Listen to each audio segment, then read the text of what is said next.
Yeah, I agree. I don't really have anything to add. I honestly don't have much interest to discuss the Mbappe thing more than we already had. I mean, we've spoke like 4 hours about it on the weekend it happened, and I think we said what needed to be said. But I call BS on this one. You wanted to talk about some things with regards to formations. Specifically reported about Ancelotti possibly switching to a 4-4-2. And I'm curious to know, because I don't know if I necessarily see it, but I'm curious to know what intrigued you about that report. I don't really see it either. The same report said Chouameni would be a starter. Um, I don't really know how it would work. I could see us like maybe eventually transitioning into that. And I was trying to like wrap my head around it.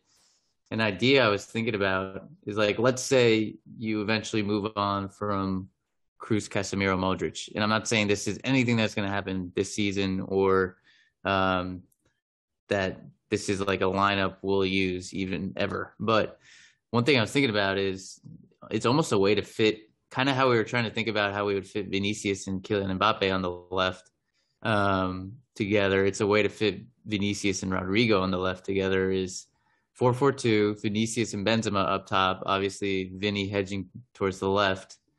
Um, Rodrigo, Chouameni, Camavinga, Fede, midfield, and then whatever your back line is, Alaba or Mendy, Rudiger, Militao, Carvajal.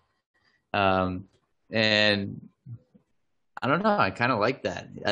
I always worry though with a 4-4-2. I guess both Fede and Rodrigo have the ability to play more centrally. Like you could kind of shape shift that formation. It doesn't have to be a flat 4-4-2.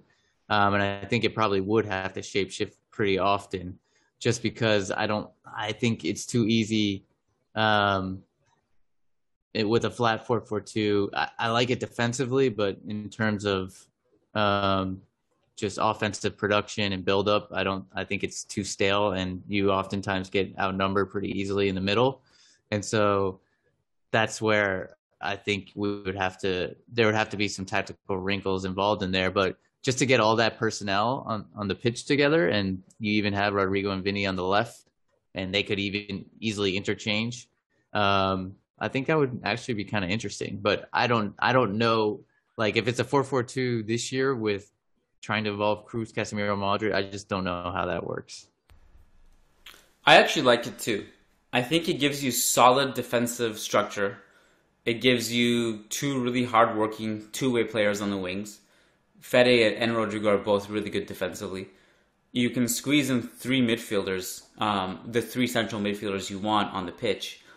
The problem is, I think, if Fede is not available, you can't really play that because I don't know if I put Camavinga on the right wing or any of those other midfielders. Like Fede can take that role. I don't know if the others can. I mean, Modric can basically take any role you ask him to, theoretically, but you get my point. I think it's not something you could probably rely on every game, but the odd 4-4-2 with Fede and Rodrigo on the wings actually works, I think.